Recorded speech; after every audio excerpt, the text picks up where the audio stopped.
Aalis na ako, Tay. Aalis? Bakit ka aalis? Saan ka pupunta? Doon ako sa boyfriend ko, kay Mike. Boyfriend?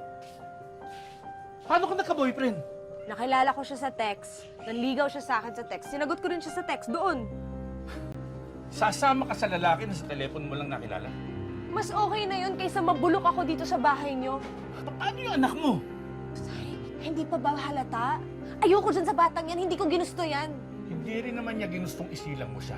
Ikaw ang may gawa nun, kaya hindi siya ang dapat magdusa dahil dyan sa maling desisyon mo. Tay, wala na akong oras para makipagtalo sa inyo. Magsama kayo ng apo niyo. Teka! Uy! Bumalik ka nga rito! Mary! Mary! Mary! Mary, ano ba? Mary! Bahala na kayo dyan sa apo niyo.